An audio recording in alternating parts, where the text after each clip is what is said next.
Salam sejahtera bagi kita semuanya. Adik-adik Komisi Remaja yang terkasih di dalam Tuhan, perkenalkan nama saya Matius Aji Nugroho, biasa dipanggil Aji.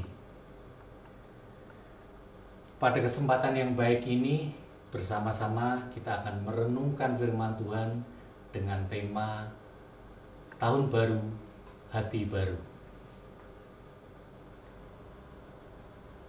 Sebelum kita merenungkan firman Tuhan, mari kita berdoa. Allah yang penuh kasih dan anugerah, kami bersyukur untuk cinta kasih dan kemurahan-Mu di dalam kehidupan kami.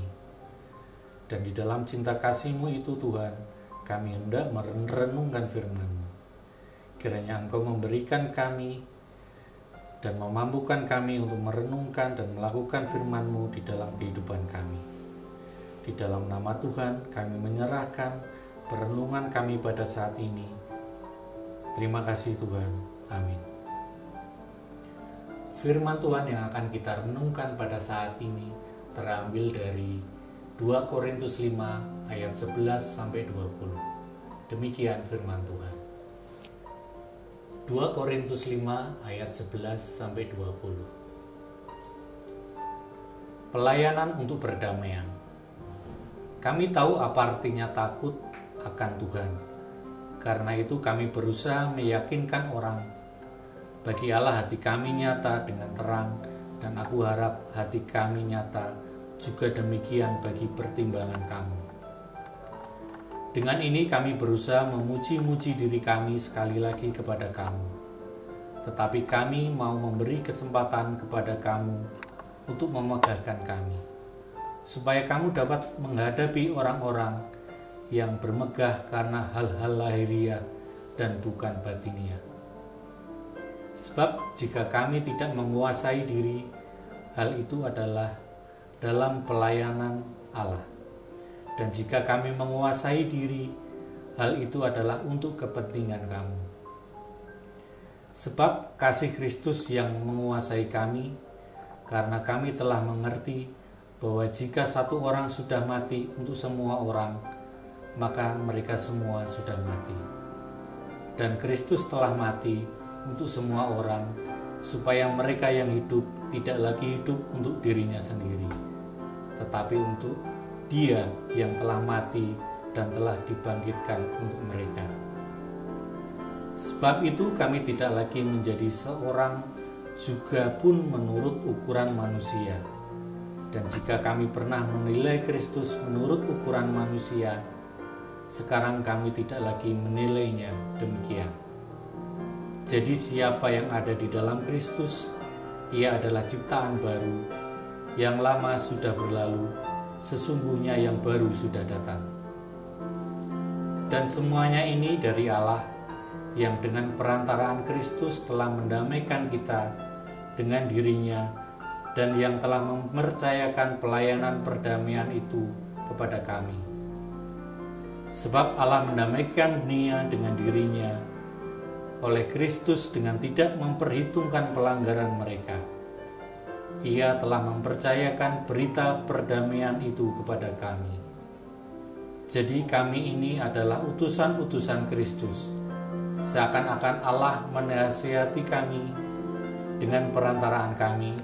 Dalam nama Kristus kami meminta kepadamu, berilah dirimu didamaikan dengan Allah.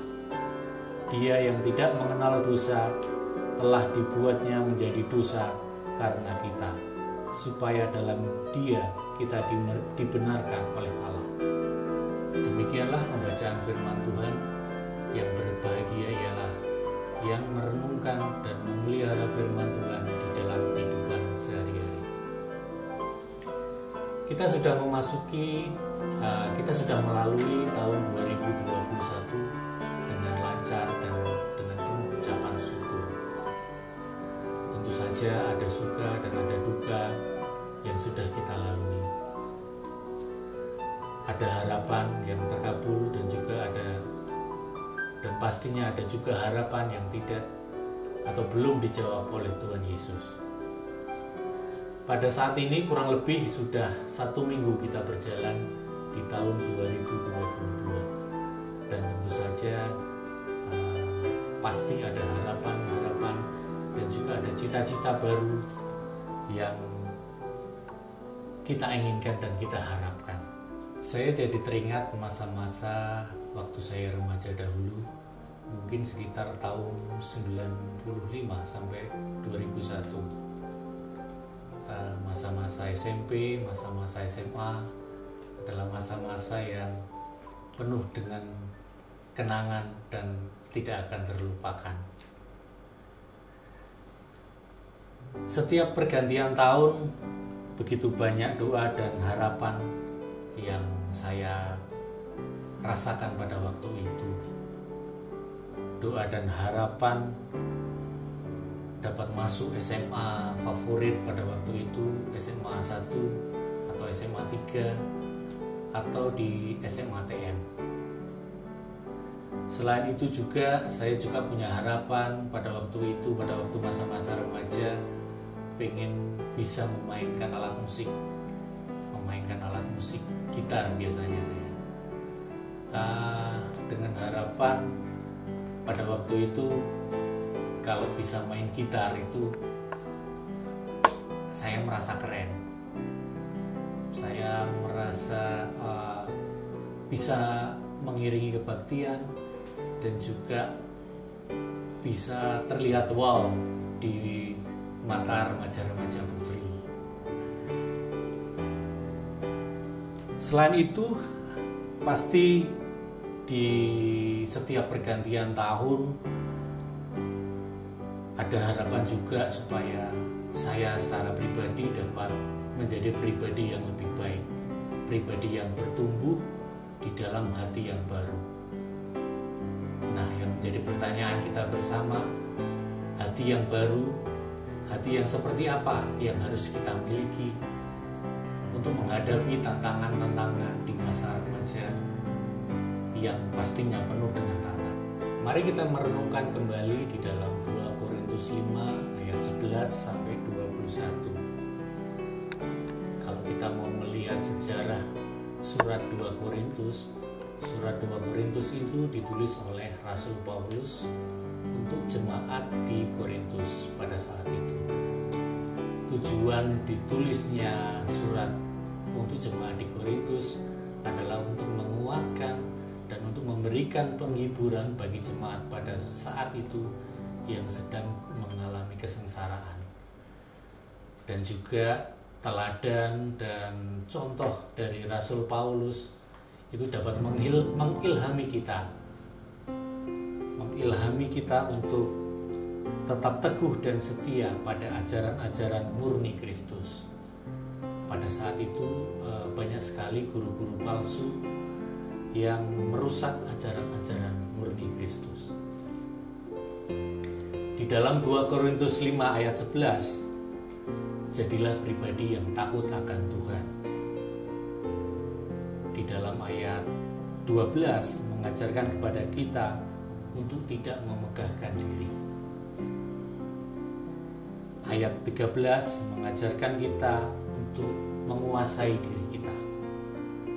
Dan ayat 18 mengajarkan kepada kita untuk melayani dengan penuh kedamaian. Mari kita belajar bertumbuh di dalam hati yang baru, seperti yang sudah diajarkan oleh Rasul Paulus, untuk menghadapi tantangan-tantangan masa-masa remaja yang pastinya penuh dengan dinamika. Ada 4 tantangan yang dihadapi oleh remaja-remaja masa kini. Tantangan yang pertama adalah teknologi. Perkembangan teknologi pada saat ini memang menolong remaja untuk dapat melakukan apapun, melakukan kebaikan maupun menyebarkan ilmu pengetahuan. Tetapi di sisi lain, perkembangan teknologi juga dapat menyebabkan perilaku-perilaku yang menyimpang secara etika dan moral jika kita salah menyikapinya. Kemudian tantangan yang kedua adalah akademis. Tidak sedikit remaja yang gemar untuk nyontek hanya untuk mendapatkan nilai yang tinggi. Padahal pendidikan bukan hanya melulu tentang nilai yang tinggi, tetapi berproses pada pendidikan yang baik dan yang benar. Tantangan yang ketiga ada rokok, narkoba, miras, dan juga yang mungkin saat ini sedang terjadi adalah kelitih. Begitu banyak para pelaku dari kelitih itu adalah di masa-masa remaja. Saya sering juga mendapati adik-adik remaja ketika berkumpul, mereka juga merokok dan minum minuman keras.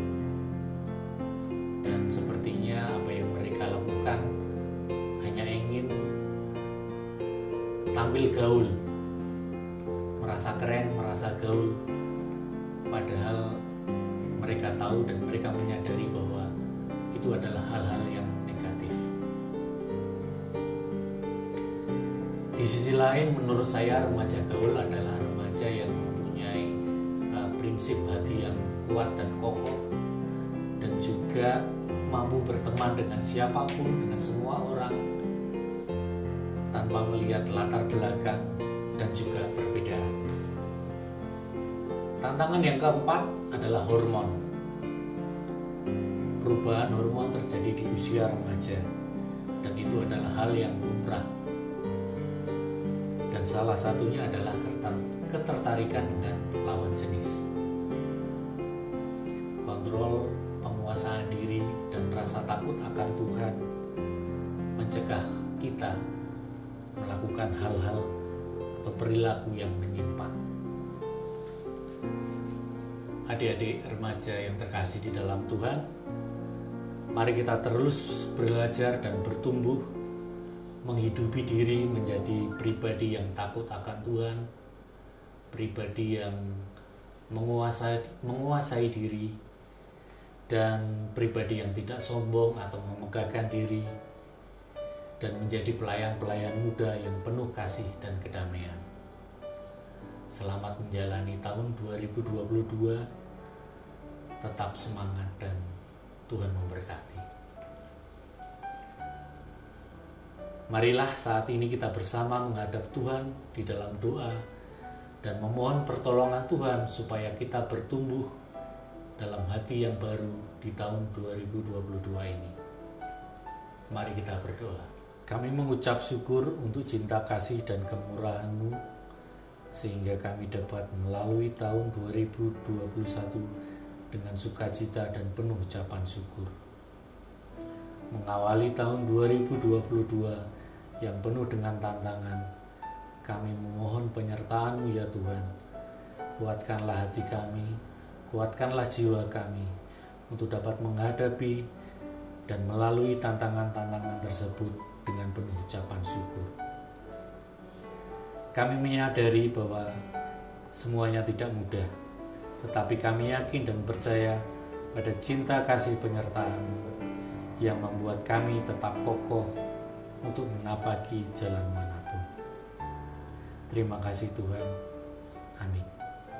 Saya mengucapkan selamat tahun baru 2022 buat adik-adik Komisi Remaja GKJ Sari Mulyo. Pokoknya tetap semangat, tetap kuat menjalani semua tantangan di tahun 2022 ini. Pokoknya Tuhan memberkati. Semangat ya.